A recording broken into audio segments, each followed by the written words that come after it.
Looking forward to getting the guys back in today and get rolling on this opponent. The more tape you watch, the more respect you have for them. They've had an incredible season so far, and they're really sound. They're really talented, really well coached across the board. So we'll have our work cut out for us, but challenge we'll look forward to. So I'll go ahead and open it up from there. You guys mentioned, I think maybe as far back as training camp, that there was a lot of Matthew Stafford that you wanted Caleb to watch and emulate. What specifically about that, and how have you seen that go? Yeah, well, I mean, I think he's fundamentally sound, and so when you talk about the footwork, I think it starts there with him. But then, as you talk about an experienced player that sees the field really well, he understands defenses, he knows how to manipulate defenses. Um, he's got a great feel for the game, and that translates to everything he does every single week. They're very much a premier play operation. You know, they get into really good football plays against whatever defense that you're into, and that's a credit to the head coach and play caller, obviously. But also Matthew has a lot to do with that because he's got complete control of everything that's going on, and so it's no wonder that they're scoring so many points that they are right now. When you want a young player to watch film of a veteran, do you connect the two at all, or did you put Matt in touch with Caleb? No, Both the guys. nothing like that. But certainly admire Matthew from afar, and knowing him for a couple seasons firsthand, I've got a tremendous amount of respect for him. Ben, how would you evaluate the state of your run game the last 3 weeks, especially? Yeah, it feels like it's dipped a little bit. Not something that we certainly want. Certainly late in the season, we wanted that to pick up. Playoffs, weather games like this, you certainly want to be able to lean on your run game. So those are some elements we're looking at. What can we do to help ignite that? Is both efficient runs to stay on track and ahead of the chains, and also explosive runs as well. Where can we find a few of those? I'll say this: we got a really tough opponent in that regard. I think they do a really good job. I think the front is their strength. These guys at the line of scrimmage are really good football players. I think they shed blocks at an elite level. I think they are relentless. I think they're violent, really across the board. So I have a lot of respect for them, and we're going to have to be on our A game to be able to run it on this crew. What are the challenges their front seven present in terms of pressure, quarterback? Yeah, I think that's the other thing that jumps off the tape is being able to maintain the depth and the width of the pocket is going to be quite a challenge as well. Verse is one of the more violent edge players I've seen on tape so far this year. He does a great job turning speed into power. He'll take a tackle, go right down the middle of them, and take him right onto the lap of the quarterback. The interior, they are, like I said, relentless. I think that's almost not only talented, but just the fact that they do it play in and play out, and they don't take any plays off. That makes it very difficult because you got to bring it every single snap. Can't have any lapses up front, or else they'll make you pay. Whether it's Turner or Fisk at the 3 technique. Puna Ford's playing high level football, a little bit more in the running game than the passing game, but yet he's a problem for you. And so I can't say enough good things about the level with which they're playing up front right now. Then Sean McVay was talking about what he studied from your offense. What have you studied from him? What have you gleaned from his offense? Well, yeah, I mean, I think my history has been obviously with Jared Goff, and Jared started with Sean, and so there was a lot of comfort that Jared had from his time with Sean that we looked to accentuate there in Detroit, and so that was one of the pillars of our playbook were some of those concepts from LA, and also augmenting it with some of the stuff that I had been around, that Coach Campbell had been around, and the rest of the offensive staff. And so it's a marriage of a bunch of stuff like that. But yeah, I mean, I've watched a ton of LA tape over the years, obviously when Jared was there, and then that's continued since Matthew's been there as well. Ahead of the draft a couple of years ago, did you have any interaction with or do much homework on Nacua? No. He was. I wasn't coaching receivers at the time, and so it wasn't on my radar. When you see what he's become, how do you describe what makes him such a problem? Yeah, well, I think you look at a guy like that. I think it starts with this guy is a football player. Take position out of it, and He clearly loves the game. He clearly is all about ball. He reminds me a lot of St. Brown, another guy that I felt very similar about, because he's not just excellent at catching the football and route running, but he does everything. He's willing to put his nose in there and get his hands dirty in the running game. The versatility with which he has.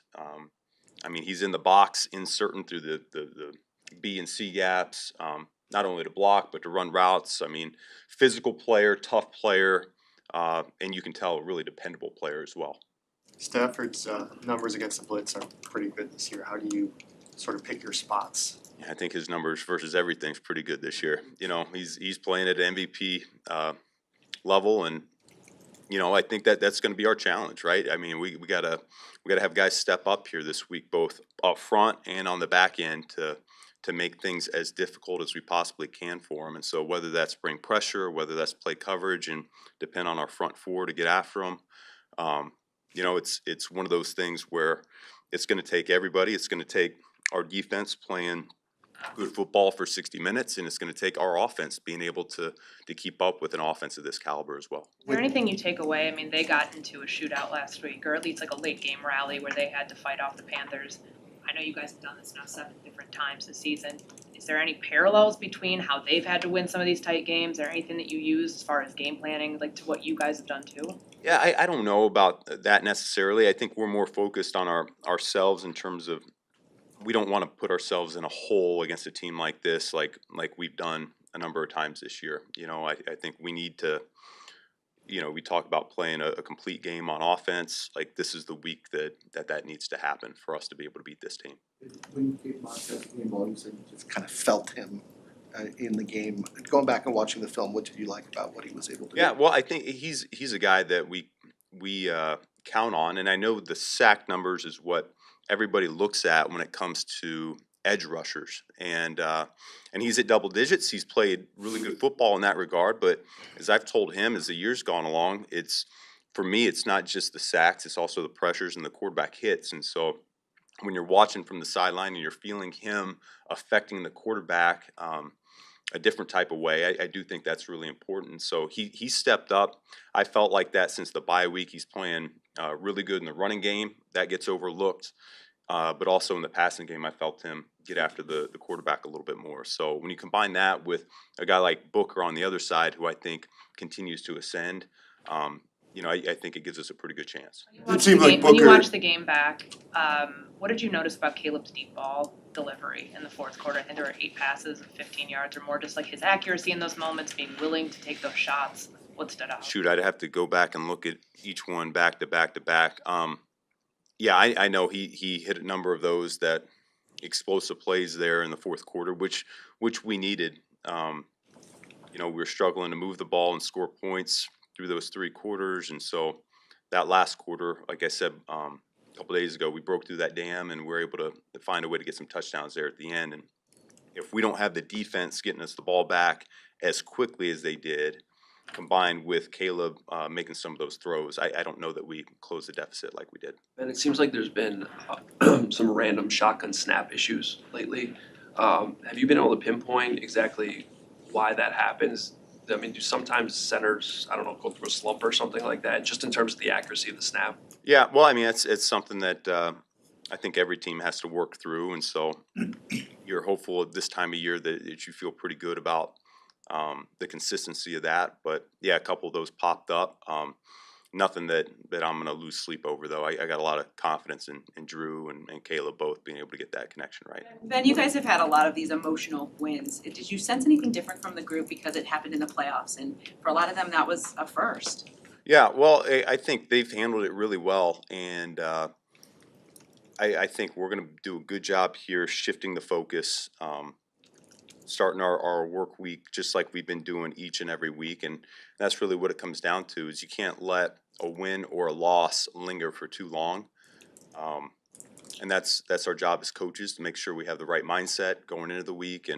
And I keep saying it every week, it feels like, but our veteran leadership, they're phenomenal. I don't know if I've been around it quite at this level before. Just week in and week out, that they have a good pulse for the locker room, and their message is going to be really what our team needs to hear.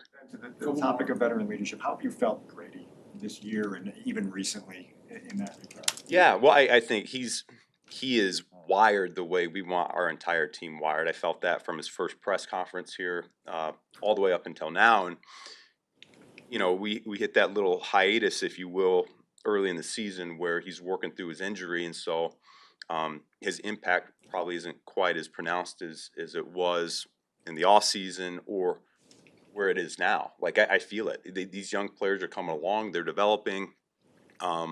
And I think his playoff experience and really these big games that he's been a part of throughout his career, I do think that translates and really hits home with a lot of our guys. And what's it like coaching Caleb in big moments, and what have you learned about his poise? Yeah, there's not a whole lot you need to say to him on the sideline.